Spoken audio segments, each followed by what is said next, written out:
est venu à un moment où toute la classe politique l'attendait.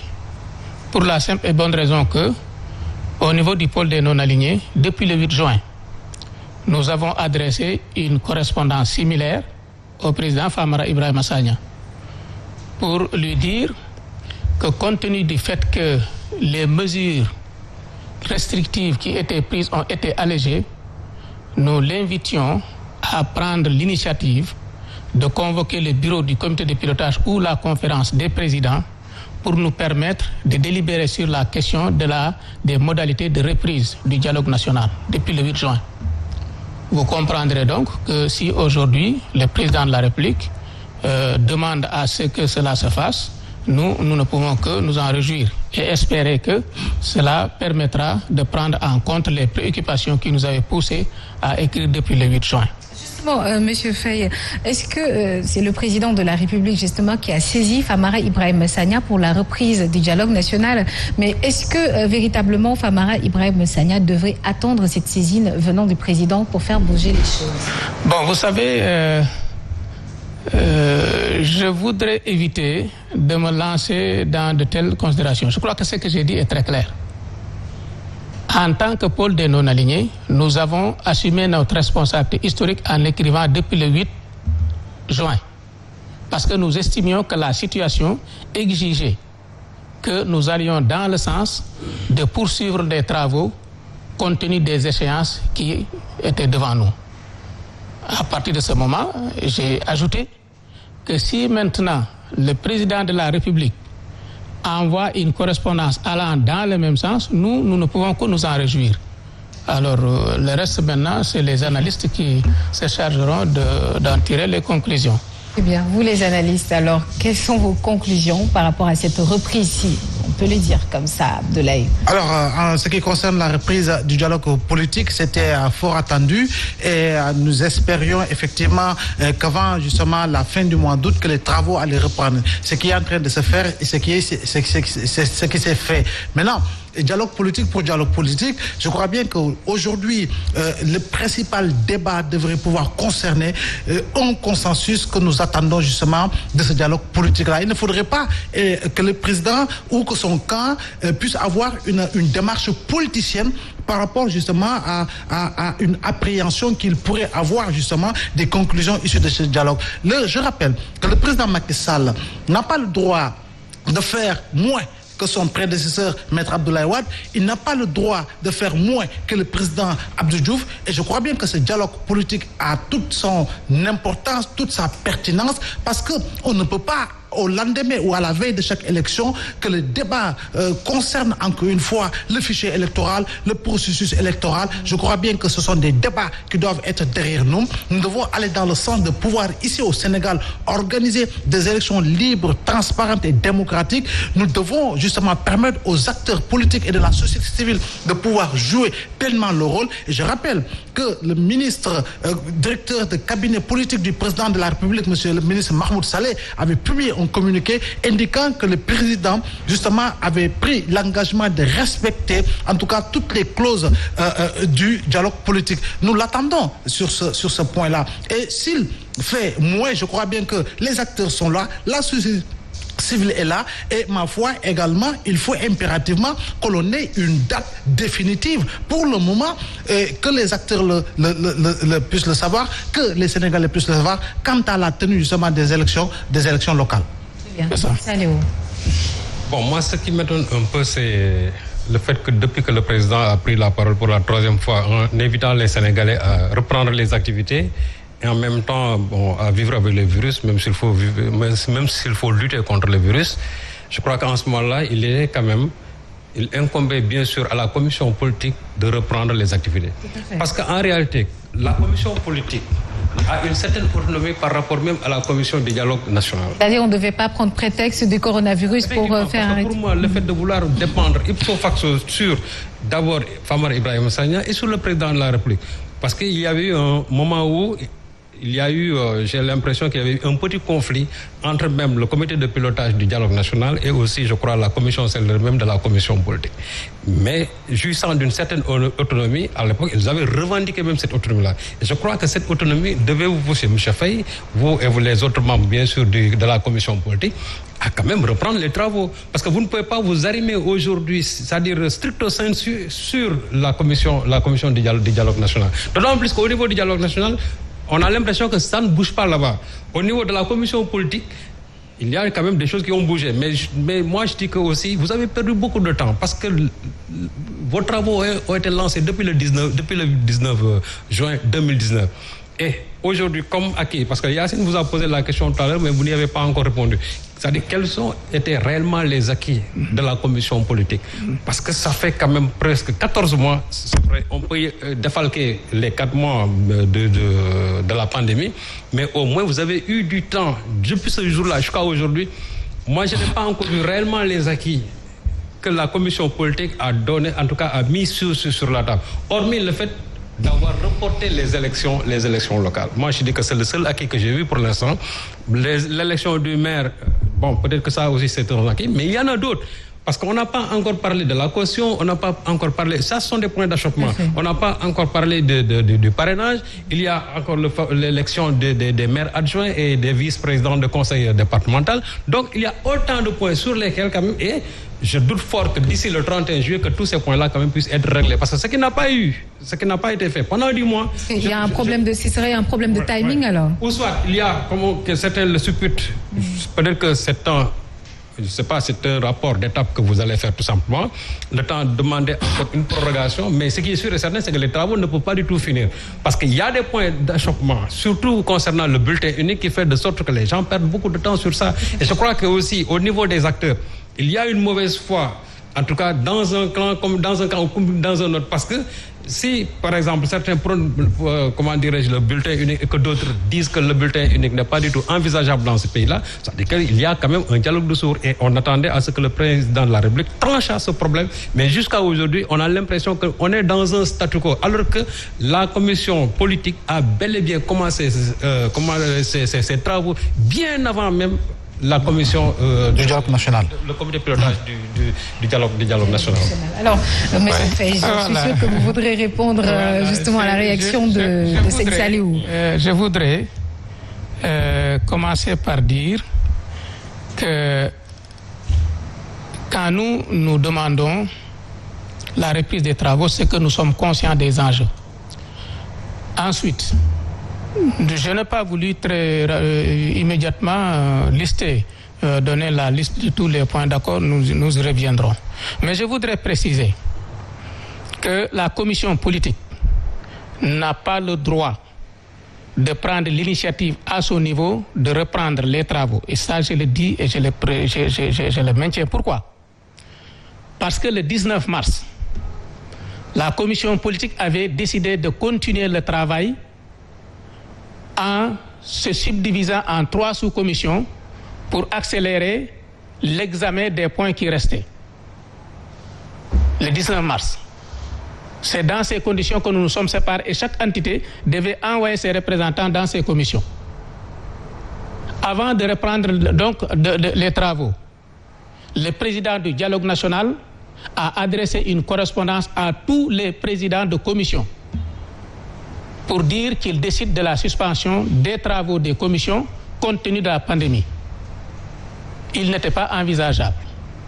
Dès l'instant que le décret présidentiel indique que la commission politique est une partie intégrante du dialogue national qui est présidé par Famara Ibrahima Sagna, il n'était pas envisageable une seule fois que nous passions outre par rapport à la directive qui est donnée par le président Famara Ibrahima Sagna. Et c'est conscient du fait que c'est le président Famara Ibrahima Sagna qui a dit que les travaux sont suspendus jusqu'à nouvel ordre, que nous l'avons saisi pour que ce nouvel ordre-là intervienne. Et si le président Famara Ibrahima Sagna n'avait pas saisi le général, la commission cellulaire n'était pas compétente pour passer outre les décisions qui sont prises par l'autorité en charge du dialogue national. Ça aussi, il faut le préciser.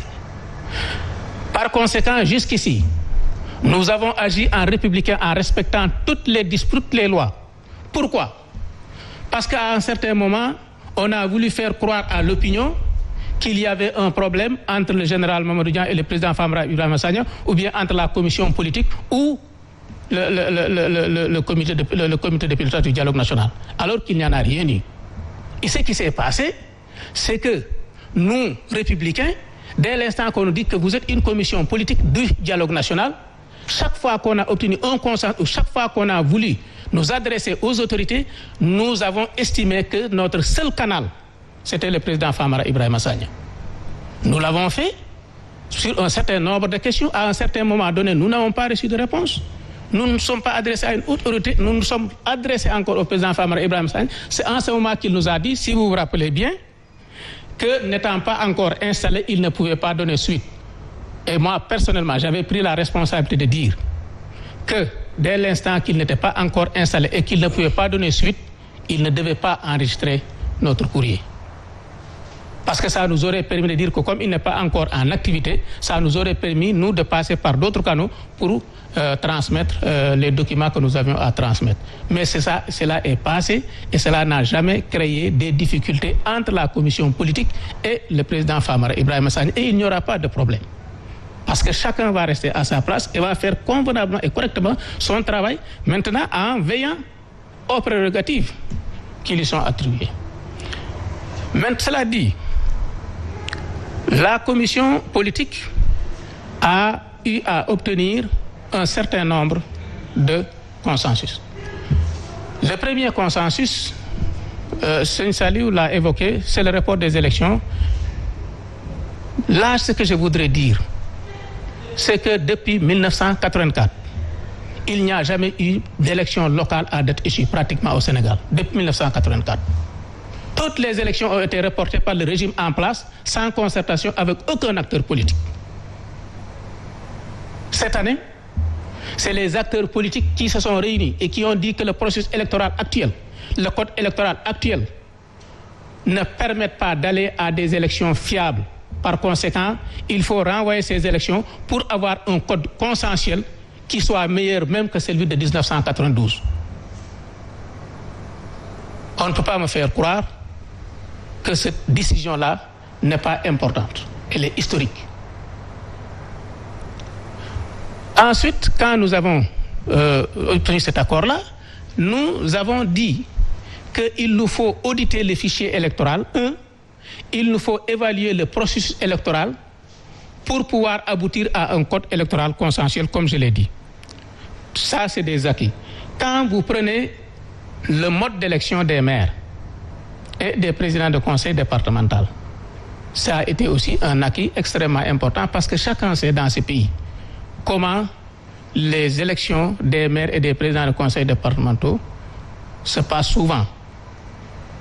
Quand vous allez aux élections, votre collectivité, votre commune pense que si votre liste passe, c'est vous qui allez être élu maire parce que vous avez une bonne réputation, vous êtes bien vu dans la collectivité et votre liste, dans sa campagne, dit même souvent que c'est Seigne Saliou Gueye qui est notre candidat. Seigne Saliou, je vous laisse réagir. N'est-ce pas? Vous voulez réagir? Si, je veux réagir, oui.